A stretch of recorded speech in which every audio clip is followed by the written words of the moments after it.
पिछले एपिसोड में हमने देखा था कि चैंतियन जो था वो चला गया था ब्लड कल्ट के सेक लीडर के साथ फाइट करने के लिए। तो सेक लीडर जो होता है वो यहाँ पर चैंतियन के साथ फाइट कर रहा था। वो उससे कहने लग जाता है कि तेरी हिम्मत कैसे हुई कि तूने सोचा कि तू मुझे हरा सकता है, तो मुझे कभी नहीं हरा सकता। लेकिन चैंतियन को उससे कोई फर्क नहीं पड़ता। वो यहाँ पर एक से बढ़कर एक अटैक करता है उस सेक लीडर के ऊपर, जिस वजह से सेक लीडर की हालत खराब हो गई थी और अब वो कुछ और अटैक करने की हिम्मत में नहीं था। उसकी पूरी हालत खराब हो चुकी थी और चैंतियन फाइनली जाकर उसकी जान ले लेता है। उसने ब्लड कल्ट के सेक लीडर को जान से मारा था, तो इस वजह से बाकी लोगों की हालत वैसे ही पतली हो जाती है। वो लोग समझ चुके थे कि हम चैंतियन का मुकाबला नहीं कर सकते। चैंतियन बाकी दुश्मनों को भी खत्म करता है और इस तरह से उसने अपने दोस्तों के ऊपर, अपने सेक्ट के ऊपर आने वाला जो खतरा था उसको निपटा दिया। जिसके बाद यहाँ से ये एपिसोड शुरू होता है। तो इस एपिसोड की शुरुआत में मोजिन जो थी वो उस लड़की को पकड़ के रखी होती है, वही जो कि उस सेक्ट लीडर के साथ रहती थी ना। तो उसका नाम मोजिन ये कहती है कि लिंसी, मतलब उस लड़की का नाम लिंसी है। तो मोजिन लिंसी से कह रही थी कि बताओ आखिर तुम्हारा यहाँ पर आने का मकसद क्या है। लिंसी तो कह रही थी कि तुमने मुझे कौन सी चेन से बांधा है, पता नहीं, मैं अपनी पावर को भी ढंग से यूज नहीं कर पा रही हूँ। न जाने क्या करके तुमने मुझे यहाँ पर ट्रैप कर दिया, मुझे समझ में नहीं आ रहा। वैसे अगर तुम्हें मुझसे कुछ पूछना है तो मेरे करीब आओ, मैं फिर तुम्हें अपने कान में बताती हूँ। तो यहाँ पर मोजिन जो थी जैसे ही उस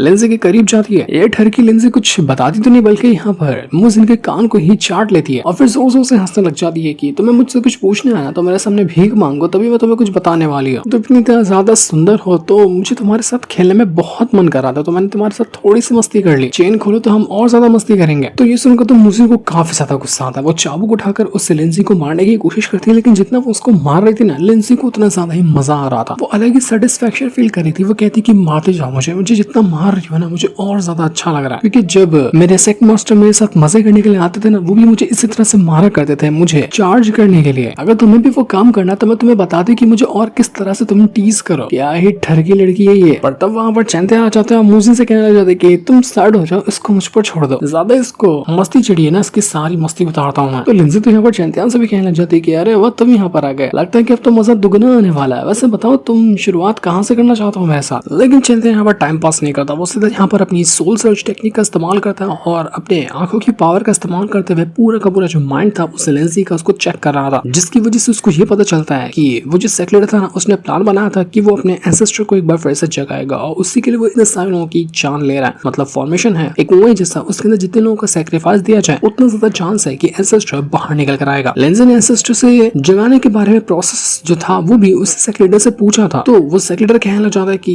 इसको जगाना काफी ज्यादा मुश्किल है, क्योंकि इसको जो यहाँ इस कुएं के अंदर ट्रैप किया गया है ना, वो कोई नॉर्मल इंसान नहीं किया बल्कि बहुत सारे पावरफुल कल्टिवेटर थे जिसने यहाँ पर एंसेस्टर को इसके अंदर ट्रैप किया। क्योंकि एंसेस्टर का प्लान ये था कि वो जितने भी दुनिया में इंसान रहते हैं ना, सारे के सारे लोग इंसान की बलि देगा और उनकी पावर का इस्तेमाल करते हुए खुद को स्ट्रॉन्ग बनाएगा। उसने अपना काम शुरू भी कर दिया था, लेकिन जब यहाँ पर बाकियों को पता चला कि वो इतनी घटिया हरकत कर रहा था, दुनिया के सबसे ज्यादा पावरफुल जो कल्टिवेटर वगैरह हैं वो एक साथ जमा हुए और उन्होंने यहाँ पर मार कर डाल दिया इस कुएं के अंदर एंसेस्टर को। एंसेस्टर था तो बहुत ज्यादा स्ट्रॉन्ग, लेकिन फिर भी इतने ज्यादा लोगों का मुकाबला नहीं कर पाया। लेकिन अब जब यहाँ पर मैं उसको जगाने के बारे में सोच रहा हूँ ना, तो एक बार वो बाहर निकल कर आ जाए, मेरे पास तरीके हैं कि मैं उसको कैसे अपने कंट्रोल में रख सकता हूँ। क्योंकि अगर वो बाहर निकला तो मेरी जगह तो ले लेगा, इसलिए मैंने अपने से पहले प्लान बना कर रखा है कि एंसेस्टर के बाहर आने के बाद मैं उसके साथ क्या करूंगा। तो ये जानने के बाद चैंतियन सारा का सारा प्लान समझ चुका था कि ये लोग किसी एंसेस्टर को जगाने के बारे में सोच रहे थे। लेकिन चलो अच्छा है कि मैंने यहाँ पर उस सेक्ट लीडर को तो मार दिया, इस वजह से इनका प्लान अब पास नहीं हो पाएगा और एंसेस्टर कभी जाग ही नहीं पाएगा। तो ये सुनकर तो लिंसी काफी ज्यादा हंसती है। वो कहने लग जाती है कि तुझे सच में लगता है कि तूने यहाँ सेक्ट लीडर को इतनी आसानी से मार दिया? कभी भी नहीं। और इसके बाद हम देख पाते हैं कि सच में वो सेक्ट लीडर मरा ही नहीं था, उसके पास एक खास तरह की पिल वगैरह थी। तो इसकी वजह से अगर कोई उसको मार डाले ना तो एक बार फिर से वो खुद को रिवाइव कर सकता है। ठीक वैसे जैसे कि वांगन के पास वो ब्लड पिल है ना, उसी तरह से इसके पास भी एक खास तरह की पिल थी। तो इस वजह से जब चैंतियन ने उसको मारा तो उसने एक बार फिर से अपने आप को जिंदा कर लिया। वो गुस्से में होता है कि चैंतियन ने आखिरकार मेरी जान ले ली, पर अच्छा है कि मैंने अपने आप को बचा लिया, अब तो मैं उसको छोड़ने वाला नहीं हूँ। और तभी देखते ही देखते वो जो कुएं के अंदर उसका एंसेस्टर बैठा हुआ है ना, उसके अंदर से आवाज निकल कर आने लग जाती है और वो आवाज करी थी कौन है वो इंसान जिसने मुझे यहाँ पर जगाने की कोशिश की है। मुझे ऐसा लग रहा है कि कोई मेरा सील तोड़कर मुझे बाहर निकालना चाहता है। तो ये सुनकर वो जो सेक्ट लीडर था वो कहना चाहता है कि बिल्कुल एंसेस्टर, मैं ही वो इंसान हूँ जो यहाँ पर आया हूँ आपको बाहर निकालने के लिए। मैंने बहुत ज्यादा मेहनत की है ताकि किसी भी तरह से आप आजाद हो जाए और लगता है कि वो टाइम आ चुका है आपके बाहर निकलने का। तो ये देखते साथ ही उस कुएं के अंदर से बहुत ज्यादा पावर बाहर निकल कर आने लग जाती है, क्योंकि वो जो एंसेस्टर है अब जाग रहा है। वो काफी ज्यादा डेंजरस दिख रहा था और उसका हाथ भी इतना बड़ा होता है कि न जाने वो कितने लोगों को एक बार के अंदर ही डिवोर कर जाएगा। वो अपना हाथ के अंदर से बाहर निकल कर आता है, एक ओर्नामेंट जैसा होता है वो, और कहने लग जाता है वो कि आखिरकार 3000 साल से मैं ट्रैप था और 3000 साल बाद मुझे किसी ने बाहर निकाला है।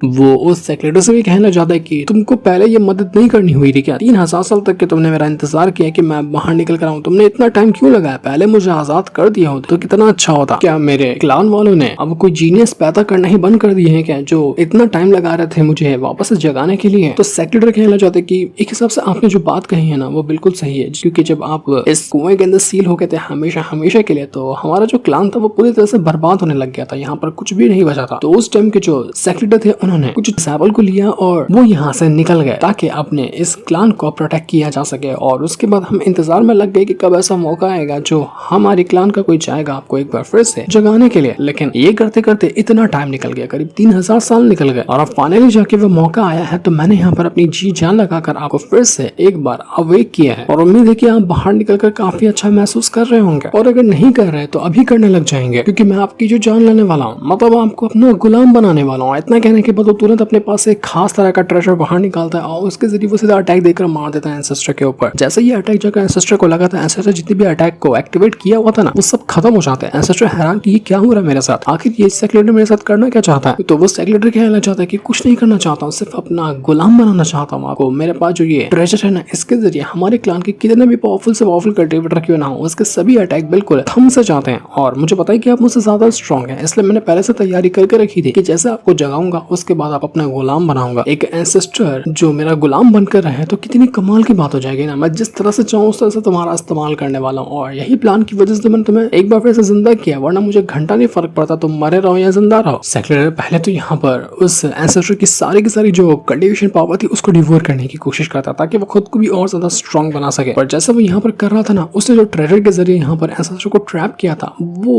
अटैक टूटने लग जाता है, मतलब इसी तरह करते हुए एंसेस्टर आजाद हो रहा था। और कहने लग जाता है वो एंसेस्टर उस सेक्रेटरी से कि तुझे पता है जिस ट्रेजर को तूने मुझ पर इस्तेमाल किया है ना ताकि तुम मुझे हमेशा हमेशा के लिए सील कर सके, बेटा वो ट्रेजर मैंने ही बनाया, मैंने ही बनाकर अपने कमरे के अंदर रखा था जहां से तूने उसको उठाया है। और जो इंसान किसी चीज को बनाता है ना उसकी हर एक कमजोरी जानता है वो, और अब मैं उसी का इस्तेमाल करते हुए इस अटैक को डिस्ट्रॉय करने वाला हूँ। ये देखकर तो सेक्रेटरी की फटकर हाथ में आ गई थी, वो समझ चुका था कि भाई बहुत बड़ी गलती हो गई। मुझे लगा था एंसेस्टर को आजाद करके मैं उसको अपना गुलाम बना लूंगा, लेकिन ये तो पासा उल्टा पड़ गया, ये तो मेरे कंट्रोल में अब आ ही नहीं रहा, ये पक्का मुझे मार डालेगा। और बिल्कुल ऐसा ही होता है, एंसेस्टर अपने आप को आजाद करता है, आजाद करने के बाद सबसे पहला काम वो यही करता है कि उस सेक्रेटरी को पकड़ता है, पूरी तरह से मारकर उसको डिवोर ही कर चाहता है। सीधा निगल लिया उसने उसको, अब तो कितना भी ब्लड पिल खा ले कुछ भी नहीं कर पाएगा वो सेक्रेटरी, पूरी तरह से डिवोर कर गया एंसेस्टर ने उसको। क्या ही डेंजरस और क्या ही कमाल का बंदा है ये एंसेस्टर। इसके बाद वो एंसेस्टर चैंतियान से कहना चाहता है कि चैंतियान मैंने तेरी आंखों की जो पावर थी ना उसको देखा है, सच में वो बहुत ज्यादा कमाल की है, और मुझे जहाँ तक लगता है ना कि तू मेरे क्लान की बर्बादी का कारण बनने वाला है, क्योंकि तू बहुत ज्यादा खतरनाक है। तो अब जब मैंने यहाँ पर शुरुआत कर ली है अपने क्लान को एक बार फिर से अपने हाथों में लेने की, तो सबसे पहले मैं काम क्या करूंगा, तेरे ही जान लेने का। मैं तुझे कच्चा डिवोर कर जाऊंगा और उसके बाद सुकून से अपने क्लान को बढ़ाऊंगा, क्योंकि मुझे पता है कि अगर तुझे मैंने छोड़ा तो तू दिक्कत पैदा करेगा आगे चलकर मेरे लिए। अब तो चैंतियान के पीछे ये एंसेस्टर पड़ जाएगा खुले सांड की तरह, बहुत खतरनाक आदमी लग रहा है ये तो एंसेस्टर के वहां से जाने के बाद चैंतियान और मुजिन दोनों वहां पर आकर पहुंचते हैं, लेकिन उनको पता चल चुका था कि उन्होंने आने में देरी कर दी और ये एंसेस्टर यहाँ पर एक बार फिर से अवेक होकर जा चुका है। स्वॉर्ड एम्पायर भी कहता है कि बिल्कुल चैंतियान तुमने सही कहा, वो यहाँ से निकल कर जा चुका है, और लिटरली ऐसा गया ना कि पीछे जितने भी उसके ट्रेसेस वगैरह थे जिसके जरिए हम उसको ट्रैक कर सकते थे कि वो कहाँ पर गया, सबको मिटा दिया उसने। उसको ट्रैक कर पाना, उसको ढूंढ पाना कि वो भी कहाँ पर होगा बिल्कुल नामुमकिन है। चैंतियान समझ चुका था कि बहुत बड़ी दिक्कत हो गई, अब यहाँ पर मेरे सर पर मुसीबत की तरह नाचने वाला है वो एंसेस्टर, तो उसका भी गेम निपटाना पड़ेगा। जिसके बाद चैंतियान जो था वो वापस से अपना महल के अंदर आता है, और महल के अंदर आने के बाद वहां पर वो सारे के सारे लोग मौजूद थे जिनकी भी जान चैंतियान ने बचाई थी उस सेक्रेटरी के हाथों से।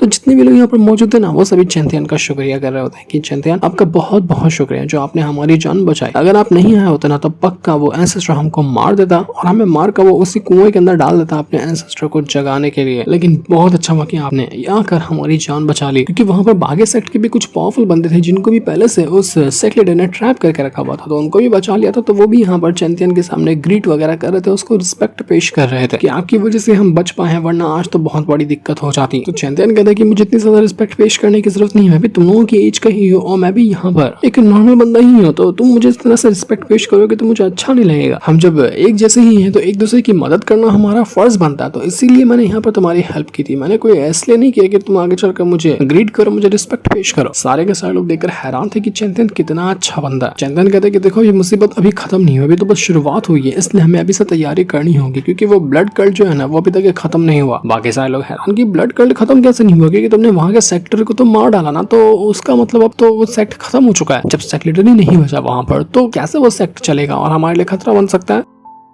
तो चैंपियन कहता है कि नहीं, मैंने सिर्फ यहाँ पर उसके सेक्रेटर को मारा था और अभी भी मरा है या नहीं मरा है वो तो मैं नहीं जानता, लेकिन हाँ अब यहाँ पर एक बड़ी मुसीबत आ चुकी है कि उसका जो एंसेस्टर है ना वो जाग चुका है और जितना वो स्ट्रॉन्ग हमको वहां पर वो सेक्रेटर नजर आ रहा था उससे कहीं ज्यादा गुना स्ट्रॉन्ग जो है ना वो उनका एंसेस्टर है। और अगर एंसेस्टर ने डिसाइड कर लिया कि वो हमारे पर अटैक करेगा तो हमारे लिए दिक्कत होने वाली है। इसलिए मैंने तुमसे कहा कि अभी ये मैटर खत्म नहीं हुआ है मुझे और हम सबको अभी से तैयारी करनी होगी, क्योंकि कभी भी वो एंसेस्टर आ सकता है हमें परेशान करने के लिए। जहां तक कि मुझे खबर मिली है कि वो जो एंसेस्टर है ना उसका कल्टीवेशन रैम जो है वो आराम से डिवाइन रैम के पीक पर होगा। डिवाइन रैम से पीक पर वो होगा, उसके नीचे होने के उसका कोई चांस ही नहीं है। और इतना स्ट्रॉन्ग कल्टीवेटर का हमारे सामने आता है तो सही बात है कि हम उसको इतनी आसानी से नहीं हरा पाएंगे। हमें प्लानिंग के साथ जाना पड़ेगा, प्लानिंग नहीं रहेगी ना तो वो हमें और हम सबको मार डालेगा। बाकी लोग कहना चाहते हैं कि हमने तो सुना है कि एक डिवाइन रैम का बंदा था, वो अपने पीक पर भी नहीं था लेकिन फिर भी उतना स्ट्रॉन्ग था कि उसने एक पूरी की पूरी सिटी को एक पल के अंदर डिस्ट्रॉय कर दिया था। तो जब वो एंसेस्टर डिवाइन रैम के पीक पर है तो वो एक सिटी छोड़ो वो कितनी चीजों को एक बार के अंदर डिस्ट्रॉय कर दे, वो पूरा एक डोमेन एक बार के अंदर डिस्ट्रॉय कर सकता है, इतना स्ट्रॉन्ग होगा वो। सही कहा तुमने चैंपियन, हम सब की अब जान खतरे में है। चैंपियन कहते हैं कि टेंशन वाली बात नहीं, क्योंकि हमारे पास अभी थोड़ा सा मौका है, क्योंकि अभी वो इतने हजारों साल बाद उस कुएं के अंदर से बाहर निकला ना तो उसको रिकवर करने में थोड़ा सा टाइम लगेगा। वो पहले अपने आप को रिकवर करेगा फिर अटैक करने आएगा। तो इसलिए मैंने कहा है कि हमें तैयारी अभी से शुरू करनी चाहिए। जितने भी लोग यहाँ पर मौजूद है दिन रात एक करके कल्टीवेशन करो, जितना हो सकता है उतना अपने आप को स्ट्रॉन्ग बनाने की कोशिश करो ताकि हम थोड़ी तो हेल्प कर पाए कि अपने आप को बचा पाए और उस एंसेस्टर को रोक पाए। तो बाकी लोग कहना चाहते कि